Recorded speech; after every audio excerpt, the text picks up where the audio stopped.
Bonjour tout le monde, ici Elran Valseka pour une nouvelle vidéo qui va encore vous faire réfléchir sur la matière noire. La matière noire, si vous voulez savoir depuis quand ça existe, vous regardez sur internet, il y a des vidéos qui existent, qui expliquent l'histoire, qui a observé quoi, quand, pourquoi, etc. Bon, toujours est-il qu'aujourd'hui, la matière noire, on ne sait pas ce que c'est, on ne sait pas d'où ça vient et on ne sait pas à quoi ça sert. Moi j'ai une idée sur ce que c'est, d'où ça vient et à quoi ça sert. Donc je vais vous dire tout de suite. Donc la matière noire, selon moi, elle est produite par les trous noirs. Et en fait, ce qu'on appelle la matière noire, en fait, serait la gravité fantôme. Bon alors vous êtes en train de vous dire, le mec, qu'est-ce qu'il raconte ce gars-là?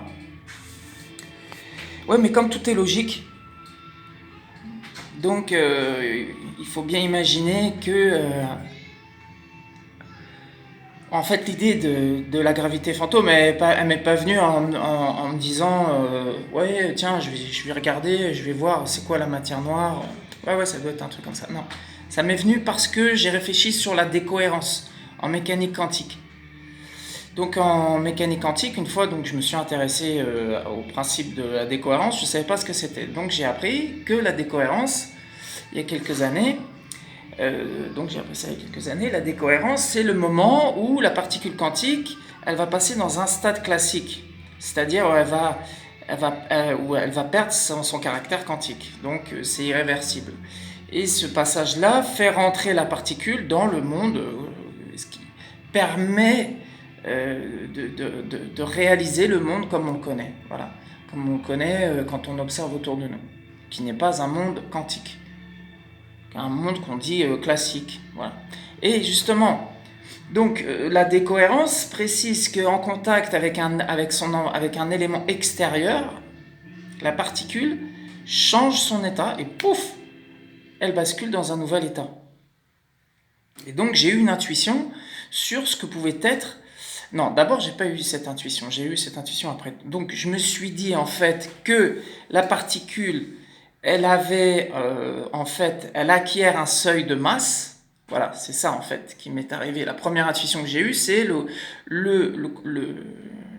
principe,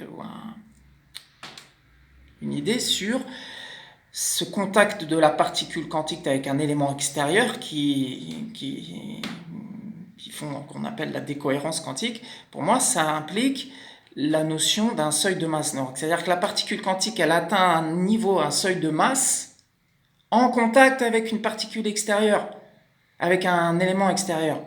Et cet élément, quel est-il? De quelle nature doit-il être? Et c'est là qu'intervient la matière noire, mais je vais y venir plus tard. Donc, dans un premier temps, je me suis dit, la particule, elle atteint un seuil de masse, c'est-à-dire elle acquiert, quand les particules dont on est constitué, elles atteignent un certain seuil de masse, pouf, elles passent dans ce qu'on appelle le mode classique. Et ça, c'est en continu, en fait. Ce qui fait que là, on existe, il y a quelque chose de physique, c'est qu'en continu, les particules, elles basculent dans un mode classique. En continu. C'est pas tout d'un coup, c'est comme ça, puis après ça s'arrête. En fait, c'est en continu. Tout ce qu'on voit autour de nous, tout, c'est ce fonctionnement-là. Donc les particules, donc quand on les observe au microscope, donc ces fameuses superpositions ondes-particules qui constituent les atomes, donc tous les atomes à l'échelle microscopique, les électrons, etc. Donc, les électrons, tous ces éléments-là qui constituent la matière J, moi ce que j'appelle la matière J, la matière et l'énergie, pour moi c'est la même chose.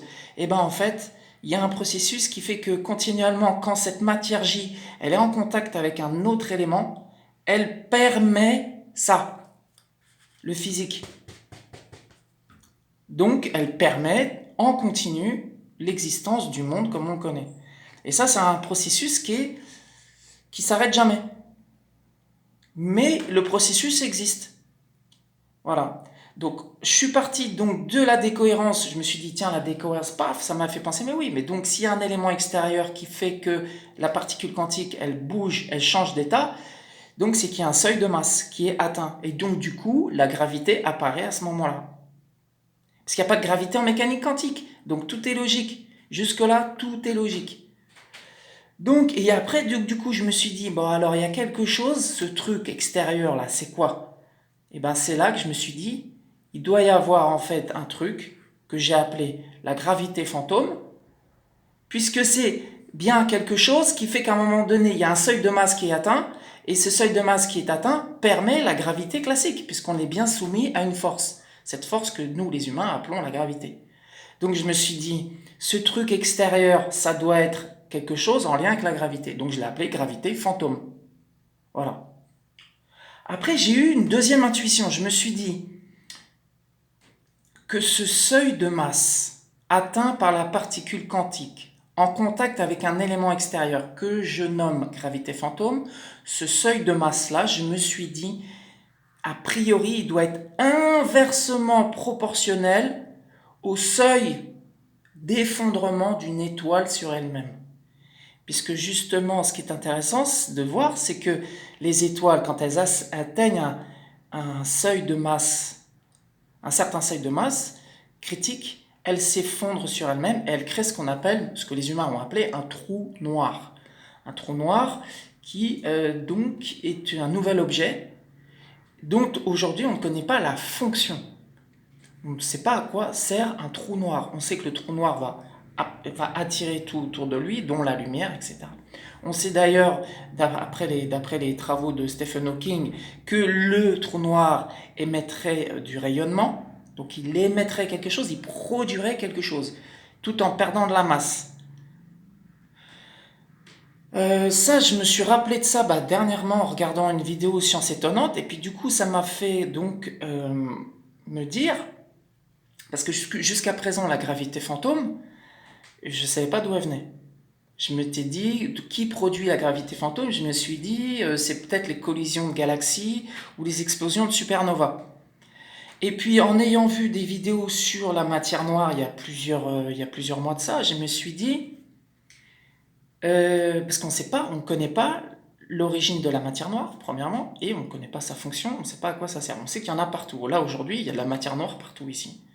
On la voit pas, on ne peut pas la détecter. Bon, alors pour revenir au trou noir, quand je suis revenu sur le principe de décohérence, l'effondrement d'une étoile sur elle-même, d'où vient cette matière qui permet aux particules de basculer en mode classique, donc d'acquérir de la gravité, je me suis dit, donc à la base c'était la gravité fantôme, donc là je me suis dit, d'où vient la gravité fantôme? Je me suis dit, j'ai une intuition, les trous noirs produisent de la gravité fantôme. En fait, quand l'étoile s'effondre sur elle-même, à ce moment-là, ce trou noir, il est instantané, il arrive instantanément. Il y a un seuil critique qui est atteint, pouf, ça y est, c'est instantané. C'est pas genre, ouais, le trou noir, il arrive, il met ses chaussons, il se lève, et puis ça y est, il va commencer, il baille, et il arrive. Non, c'est instantané. Tout comme la particule en contact avec un élément extérieur bascule instantanément en mode classique. Et je me suis dit, c'est curieux parce qu'il y a un lien entre ce seuil de masse qui permet à la particule quantique de basculer en mode classique et l'effondrement d'une étoile sur elle-même qui instantanément produit un trou noir. Mais le trou noir, il produit quoi? Je me suis dit, il y a un cercle, il y a un circuit continu, puisque selon moi d'ailleurs le système univers-vie, si vous regardez mes autres vidéos, le système univers-vie, vous allez comprendre ce que c'est, il est en circuit fermé. Alors donc je me suis dit, il y a un truc qui fonctionne. Le trou noir produit de la gravité fantôme, ce qu'en fait on appelle la matière noire. La matière noire, en fait, c'est de la gravité fantôme qui vient ensemencer le système pour lui permettre, en retour, d'exister tel qu'il est, en circuit fermé. Donc voilà, donc moi c'est ma théorie. Matière noire, qu'est-ce que c'est? La matière noire, je vous l'ai expliqué en 10 minutes. La matière noire, c'est de la gravité fantôme, c'est une particule qui est invisible, on ne peut pas la détecter, elle existe. Elle ensemence les particules quantiques qui en retour reviennent en mode baryonique classique. et ainsi de suite, et ainsi de suite, et ainsi de suite, et ainsi de suite, et ainsi de suite, indéfiniment. Et c'est pour ça qu'on est là. C'est pour ça que, d'ailleurs, il existe, d'après moi, je fais une parenthèse sur mes théories. Donc, vous savez que d'après mes théories, ceux qui connaissent mes théories, il y a 3 principes. Donc, le premier principe, c'est la transformation de la matière et de l'énergie, ce que j'ai appelé la TME générale. Après, on a la présence des esprias. Ouais, c'est pas les esprias, les esprits, nanana. Non! Les esprias, ils existent, c'est les organismes vivants. Là, je suis un esprias, moi, je vous parle. Donc les esprias sont des programmes de transformation de la matière et de l'énergie augmentés. On fait plus que la gravité, on fait plus que le trou noir, on fait plus que le soleil, on fait plus que tout ça. On fabrique des fusées, on fabrique des casquettes, on fabrique des lits, des maisons, tout ce que tu veux, des voitures. Bref. Donc les 3 clés, c'est l'ATME générale, à l'intérieur duquel Darwin, l'évolution qui appartient à l'ATME générale, parce que c'est la transformation, a créé les esprias, les programmes de transformation de la matière et de l'énergie augmentés. Je reprends ma inspiration. 3e clé, et c'est ça qui est intéressant, c'est que la 3e clé, elle permet le circuit fermé, c'est l'ENE, E-N-E, existence, non-existence. Bah oui. Bah effectivement, parce que s'il n'y a pas les esprias, il n'y a rien. Et s'il n'y a pas la TME, il n'y a pas les esprias. Donc tout est en circuit fermé, donc ça induit un principe qui fait que les choses existent, et simultanément, elles n'existent pas. Et ça, c'est pas un truc qui compte pour du beurre. Ouais, c'est un truc un peu ésotérique. Ouais, tu vas voir si c'est ésotérique. C'est pas ésotérique, c'est la réalité. Là, on est là et simultanément, on n'est pas là. On n'est pas là parce que justement, ce qui fait qu'on est là, c'est parce qu'on peut le conceptualiser. Mais si on n'était pas là pour conceptualiser, les choses ne seraient pas là. Mais comme on est là, eh ben, ça tourne en rond. Donc ça équivaut à une force, à un principe majeur, le 3e que j'ai appelé l'ENE, E-N-E, existence en existence. Et c'est marrant parce que cette l'ENE-là, eh ben, quand je parle de la matière noire, quand je parle de la gravité fantôme, je la ressens dans ces objets, dans ces corps, notamment la gravité fantôme. Parce que quand on dit gravité fantôme, le mot fantôme, c'est un peu une image pour expliquer que c'est quelque chose d'exotique. D'ailleurs, les physiciens, les astrophysiciens, les cosmologues, les cosmologistes, je ne sais pas comment on dit, cosmologues, je crois,